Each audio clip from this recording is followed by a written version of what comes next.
अब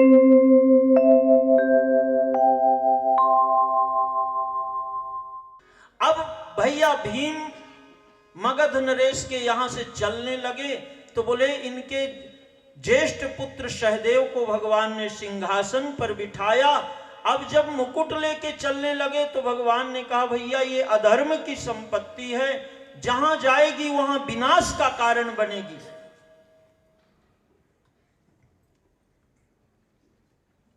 भैया भीम ने कहा कि 28 दिन तक युद्ध मैंने किया केशव, और ये और कुछ नहीं, ये मुकुट तो लेके चलें, हम पहनेंगे नहीं पर अपने राज्य सभा में शोकेस में रख देंगे। बड़े बड़े राजा हमारे राज्य सभा में आएंगे, जरासंध के मुकुट को देखेंगे तो हमारे कुल की कीर्ति बनेगी कि इस कुल में ऐसे ऐसे प्रतापी हुए हैं जिन्होंने जरासंध पर विजय प्राप्त की। वही मुकुट ला करके रख दिया। अब ऐसा संयोग बना कि पुत्र को बताना भूल गए। अब पुत्र तो थे ही नहीं, पौत्र परीक्षित थे। एकाएक स्वर्गारोहण किया पांडवों ने, और परीक्षित को बताए नहीं कि भैया ये मुकुट भूल के मत पहनना। और उसी मुकुट को, जरासंध के मुकुट को पहनकर पहले दिन महाराज परीक्षित गए हैं और आज ही कलयुग का मिलना हो गया। तो देखो भाई, अधर्म की संपत्ति है, ये बहुत दिन फलती नहीं। एक बार एक बदमाश जो है वो किसी का घोड़ा चुरा के ले आया। ध्यान से सुनना, एक बदमाश किसी का घोड़ा चुरा के ले आया। अब उसको बेचने को तैयार है। अब इस बदमाश का घोड़ा कौन ले, सब जानते हैं, कहीं से चुरा के लाया होगा, राजा के यहां हम पकड़े जाएंगे। कोई इस घोड़े को खरीद ही नहीं रहा। जब चारों तरफ आवाज फैल गई तो उससे भी ज्यादा बदमाश एक और था। उसके कानों में आवाज गई कि भाई ये घोड़ा बेच रहा है। आया, बोले भैया कितना लेगा? बोले 10,000। बोले 10 नहीं, मैं 11 दूंगा, पर मेरी शर्त है। क्या शर्त है? घोड़े को मैं दौड़ा के देखूंगा और मेरे हिसाब से घोड़ा दौड़ गया तो तू 10 मानता है ना, मैं 1 और ज्यादा दूंगा। बोले दौड़ा ले, ऐसा घोड़ा एक कहीं मिलेगा नहीं। बोले चल गांव के बाहर। गांव के बाहर गए, बोले तू इधर खड़ा रह, अब मैं घोड़े को दौड़ाता हूं। वो दूसरा जो खरीदने वाला बदमाश है वो घोड़े पे बैठा, ऐसे जोर से घोड़ा दौड़ाया कि वापस आया ही नहीं। ये बहुत देर तक इंतजार करता रहा, अब आएगा अब आएगा। सुबह से लेके शाम हो गई, आया नहीं। तब वापस गांव में आया, घर को आने लगा। गांव वालों को बड़ा आश्चर्य हुआ कि देखें तो सही कितने में घोड़ा बिका। सब भीड़ मचा लिए, भैया कितने में बिका, कितने में बेच के आए? बोले क्या बताऊं भाई, जिस भाव में लाया था उसी भाव में दे दिया, ज्यादा कुछ नहीं मिला।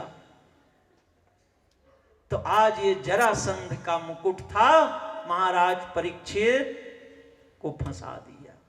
तो यहां राजसूय यज्ञ की, अब भगवान आए, राजसूय यज्ञ की तैयारी हुई। जब इतना बड़ा यज्ञ करना है तो बोले भैया अब विभागों का बंटवारा करो।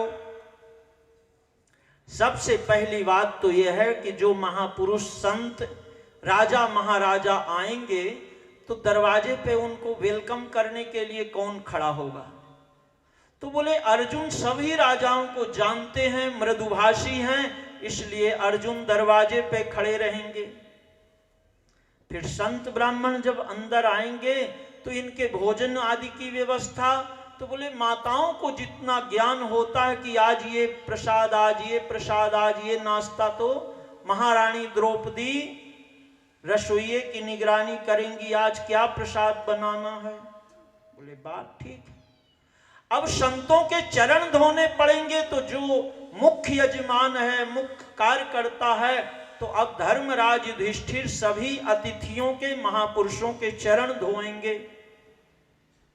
फिर भाई भोजन परोसने की जवाबदारी, तो बोले जो ज्यादा खिलाएगा वही, जो ज्यादा खाएगा वही ज्यादा खिलाएगा। भैया भीम खूब खाते हैं तो ये खूब परोसेंगे। और जो इतने से काम जिसका चलता है उसको लगेगा मेरे जैसा ये भी होगा। तो संत ब्राह्मण अधूरे पेट नहीं जाने चाहिए भैया भीम को। अच्छा, जो महापुरुष आएंगे तो ये भेंट लेकर के, आप लोग जहां ऐसे कुछ स्थान हैं जहां जाने पर भेंट लेके जाना चाहिए। भगवान के मंदिर जाओ तो खाली हाथ मत जाओ, गुरु जी के यहां जाओ तो खाली हाथ मत जाओ, बेटी के घर जाओ तो खाली हाथ जाते हो। थारी सासू को जो पसंद हो वही चीज लेके जाते हो, और बच्चे हैं तो उनके लिए क्या चॉकलेट पसंद है, क्या पसंद है। और डॉक्टरों के यहां जाते हो तो ऐसे स्थान है कि खाली हाथ। अरे भाई वो फीस नहीं लेंगे, अब ये लिख दिए कि ये ले लो, ये टेस्टिंग करवा लो, ले। खाली हाथ काम डॉक्टरों के यहां चलता है क्या? तो आज अब ये यज्ञ में जा रहे हैं तो भेंट लेके आएंगे, तो ये भेंट बोले दुर्योधन को दो, कोषाध्यक्ष दुर्योधन को। देखो भगवान की कैसी व्यवस्था है। बोले ये दुर्योधन जलेगा कि ना दिया, फिर भी इनकी इतनी सामर्थ्य। अच्छा, अब ये बताओ कि ब्राह्मण भोजन करके जाएंगे तो इनकी दक्षिणा की व्यवस्था। तो बोले ये राजा कर्ण को सौंपो, क्योंकि देखो अब थोड़ी दूर से आप ब्राह्मणों को बुलवाओ, भोजन करवाओ, और उनके आने जाने की व्यवस्था भी बराबर न हो तो वो गाली देते जाएंगे कि भैया इससे अच्छा तो 2 रोटी हम अपने घर पे ही खा लेते, इतने धक्के इतने ट्रैफिक में क्यों फंसे। तो ब्याह बिगाड़े 2 जना, ब्याह बिगाड़े 2 जना, की मूंजी की मेघ, अमूंजी तो खर्चे नहीं, अमेघ तड़ा तड़ दे। देखो 20 लगना है तो अब आप कितनी कंजूसी करोगे, 1 की कर लोगे, 2 की कर लोगे तो 2 में खेल बिगड़ जाएगा। अब अगर 2 बढ़ा दोगे तो उसमें भव्यता आ जाएगी। 19 तो लगना है, 21 कर दो तो आनंद ही आनंद। तो बोले राजा कर्ण को बड़े दानी थे।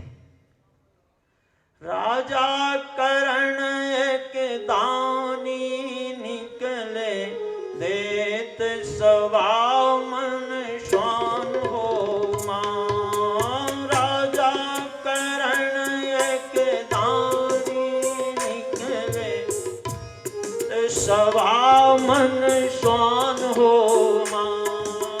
राजा कर्ण एक दानी निकले, मन स्वान हो मां। राजा कर्ण एक दानी निकले, देत सवा मन स्वान हो मां। राजा कर्ण एक दानी निकले, देत सवा मन स्वान हो मां। राजा कर्ण एक दानी निकले, देत सवा मन स्वान हो मां। राजा कर्ण एक दानी निकले, देत सवा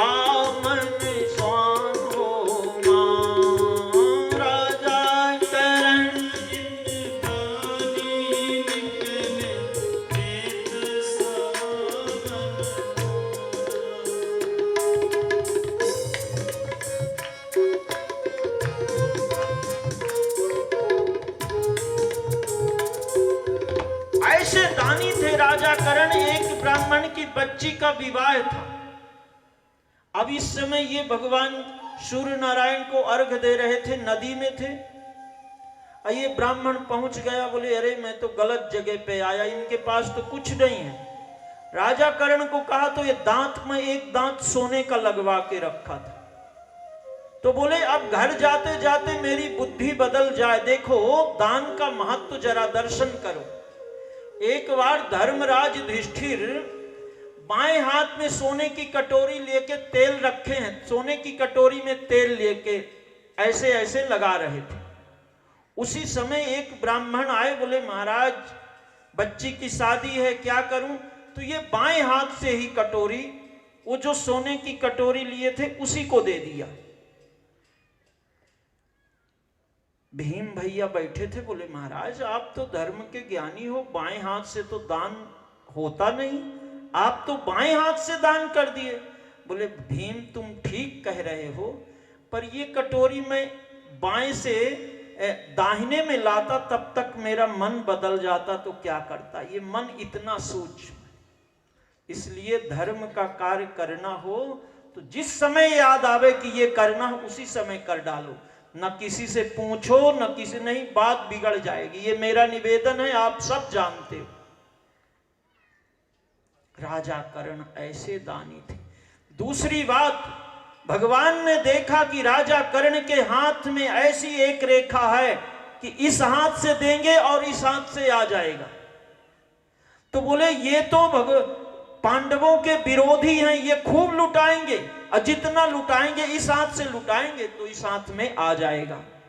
ये आपको सत्य व्यासपीठ से कहता हूं, आपके हाथ में ये रेखाएं हैं, पर हमारे पाप हमको करने नहीं देते। कभी आप अजमा के देखना, इस हाथ से शुद्ध मन से दान करो, अगर उसी दिन रिटर्न गिफ्ट न मिले तो आप, मेरा नंबर आरती के पन्नों में है, मुझे जरूर फोन कर लेना। ये शास्त्र की बात है, पर हमारे पाप हमें करने नहीं देते। अब तो सारी व्यवस्था निश्चित हो गई, पर अब जूठी पत्तल कौन उठाएगा? भगवान ने कहा ये तो जूठी पत्तलें मैं उठाऊंगा। ले केशव ये क्या कह रहे हो?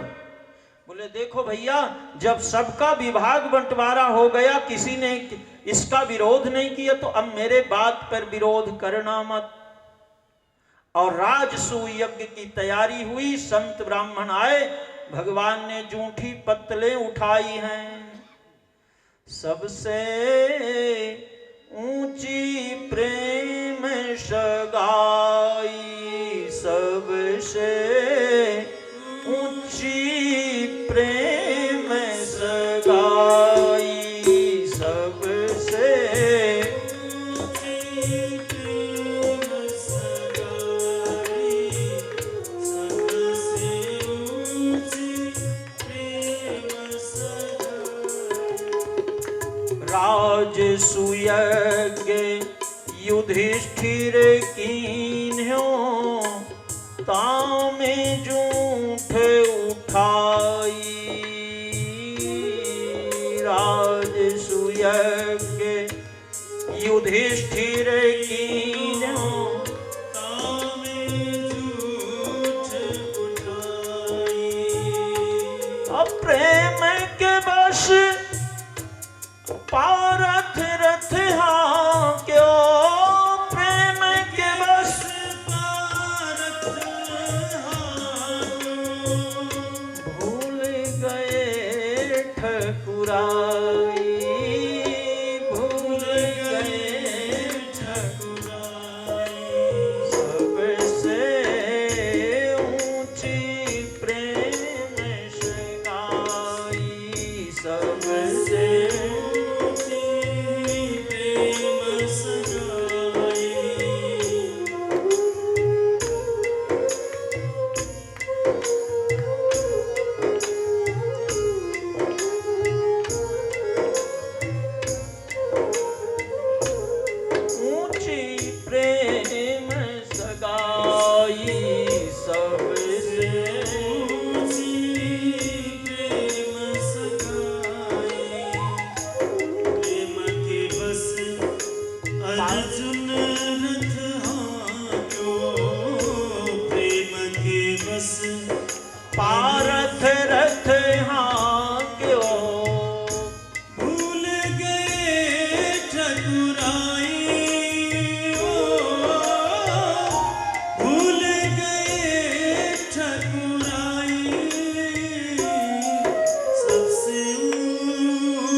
कछु लायक नाही, केहि विधि करो बड़ाई।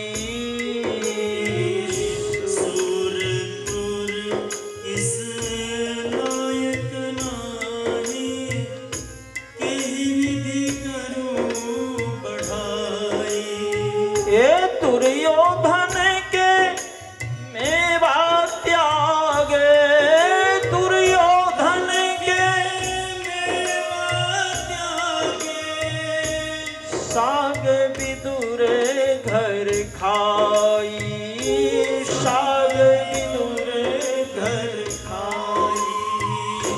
सबसे ऊंची प्रेम सगाई,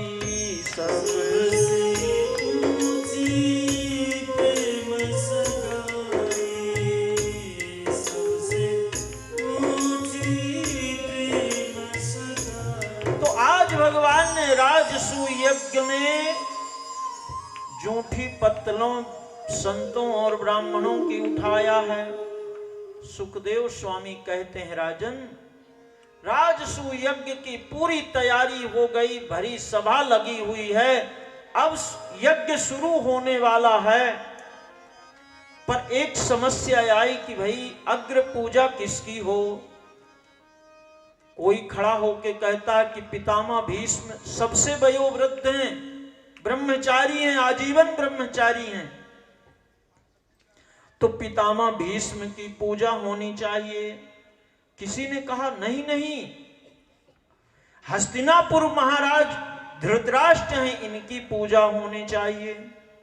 तब तक किसी ने कहा कि ब्राह्मण कुल श्रेष्ठ गुरु द्रोणाचार्य हैं, कृपाचार्य हैं, इनकी पूजा। सबने अपने अपने मत प्रस्तुत किए। उसी सभा में जरासंध का पुत्र सहदेव बैठा हुआ है। ये खड़ा हो गया और कहने लगा, भैया इस सभा में एक एक से ज्ञानी हैं, तपस्वी हैं, महापुरुष हैं, वयोवृद्ध हैं, ज्ञानवृद्ध हैं, पर मेरा मत है कि यदुवंश शिरोमणि श्री कृष्ण के अलावा प्रथम पूजनीय और कोई नहीं हो सकता। जब ये बात सहदेव ने कही तो पूरी सभा ताली बजा बजा करके इसकी बात का अनुमोदन किया। अब जैसे तालियां बंद हुई कि उसी सभा में शिशुपाल बैठा था, ये खड़ा हो गया और कहने लगा, ओह केशव देखो तो सही, पूरी सभा की बुद्धि मारी गई है। एक छोटे बच्चे की बात पर तालियां बज रही हैं। पूरी सभा कमजोर दिख रही है। अब भगवान को एक एक करके अरे गालियां कहने लगा। 100 गाली पूर्व हुई और जैसे 101 का नंबर आया तो ये भगवान का चक्र आया और ऐसे वेग से चक्र आया कि भगवान की उंगली कट गई और शिशुपाल का मस्तक कट गया। शिशुपाल के हृदय से ज्योति निकली जो भगवान में समा गई। राजसूय यज्ञ पूरा हुआ। एक नेवला जानते हैं? नेवला था तो वो एक संत ने सत्तू का यज्ञ किया था और उस समय ब्राह्मणों के चरण धोए गए थे, तो नेवला वहां से निकल रहा था। तो जितने में वो ब्राह्मणों के चरणों का जल पड़ा तो वो नेवले का शरीर, नेवले के जो रोम थे वो सोने जैसे चमकने लगे। तब से ये ढूंढ रहा था कि कहाँ यज्ञ हो, कहाँ ब्राह्मणों के चरण धोए जाएं और कहाँ मैं लौटूं और मेरा पूरा शरीर ऐसा हो जाए।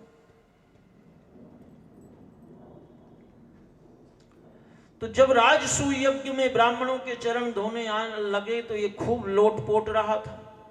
अब काहे को इसके रोम सोने के बने, तो लगा भाई ये यज्ञ अभी भी अधूरा है, इतने बड़े बड़े राजा महाराजा आए, इतने विधि विधान के साथ यज्ञ हुआ, फिर यज्ञ अभी भी अधूरा है। वो नेबला को संतोष नहीं हुआ, बोले अभी यज्ञ पूरा नहीं। बोले अमुक तपस्वी नहीं आए।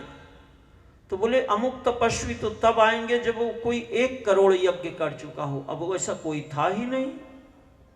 महारानी द्रौपदी को पता लगा, सारे पांडव निराश हो गए कि इतना हमने मेहनत किया और यज्ञ पूरा नहीं हुआ।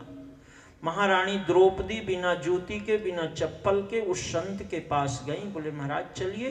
तो बोले महारानी मेरा तो प्रण है कि 1 करोड़ यज्ञ किसी ने किया हो तो मैं उसके यज्ञ में जाऊं। तो महारानी द्रौपदी ने कहा संत मिलन को जाइए, संत मिलन को जाइए, तज ईर्षा अभिमान, ज्यों ज्यों पग आगे बढ़े तो कोटिन यज्ञ समान। महाराज संत आप हैं और देखिए इतने पग चल करके मैं आई तो इतने यज्ञ मैंने कर लिए, अब चलोगे? बोले धन्य हो महारानी। वो संत आए और नेवला फिर लाए, पूरे शरीर इसका सोने जैसे चमकने लगा। तो राजसूय यज्ञ की पूर्णाहुति हुई, सब महर्षि संत महापुरुष जाने लगे, सब चले गए। अब जब दुर्योधन जाने लगे तो भगवान ने कहा युवराज आप कोई अतिथि थोड़ी हो, आप तो घर के हो, 2 दिन तो आप रुको, इतनी मेहनत किए हो। और मैदानों के द्वारा बनाए गए नगर का दर्शन भगवान दुर्योधन को करवा रहे हैं। एक ऐसा कमरा था जहां जल में थल का आभास और थल में जल का आभास हो रहा। आगे आगे युवराज दुर्योधन को कर दिया और पीछे पीछे भगवान साथ में जा रहे हैं। जहां थल था वहां दुर्योधन ने तो अपनी धोती ऊंची की, और जहां जल था वहां तो थल का आभास था, धड़ाम से गिर गया। भगवान ने इशारा किया महारानी बस यही महाभारत की नींव है। द्रौपदी को इशारा किया और महारानी द्रौपदी कहती केशव इसमें आश्चर्य की क्या बात है, ये तो सनातन से चला आया है कि अंधे का अंधा होता है। दुर्योधन का अपमान हुआ। महाभारत की चर्चा श्रीमद् भागवत में नहीं है, केवल 1 अध्याय में दुर्योधन का अपमान हुआ। फिर तो द्यूत कीड़ा के लिए, फिर वनवास के लिए, फिर महाभारत आगे, ये चर्चा इसमें नहीं है। तो भगवत कृपा हुई, भगवान ने अनेकानेक राक्षसों का उद्धार किया। अब शुकदेव स्वामी कहते हैं राजन भगवान के ब्राह्मण भक्ति की कथा श्रवण करो। तो 1 मिनट हरिनाम संकीर्तन करें कि आपके शरीर में पावर आ जाए, नींद हट जाए, फिर सुदामा चरित श्रवण करिए।